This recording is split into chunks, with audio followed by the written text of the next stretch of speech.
In this video, I'll show you how to upgrade from Windows 10 to Windows 11 in the easiest way possible in 2025. You can complete the upgrade without losing your files, apps, or settings. Let's get started. First, open any web browser on your computer and search for Windows 11 download. Open the first official result from Microsoft. Scroll down to the Download Windows 11 Disk Image, ISO, section. Click the drop-down menu and select Windows 11 Multi-Edition ISO. Then click Download. Choose your preferred language and click Confirm. After that, click on the 64-bit download button. The Windows 11 ISO file will now begin downloading. Once the download is complete, open File Explorer and go to your Downloads folder. You'll find the Windows 11 image file there. Drag and drop the file onto your desktop for easier access. Now, right-click on the ISO file and select Mount.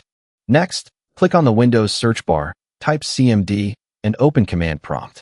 In Command Prompt, type the following command: setup/product server. Press Enter on your keyboard.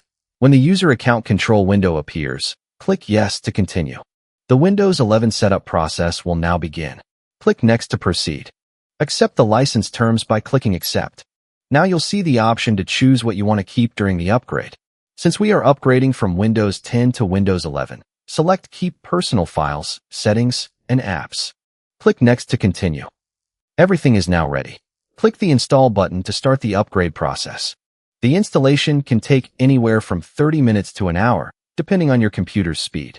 Your PC may restart several times during the process, so be patient. Once the installation is complete, you'll be welcomed by the fresh and modern Windows 11 interface. If this guide helped you, make sure to like the video, subscribe to it next, and turn on the bell icon for more helpful tech tutorials every week.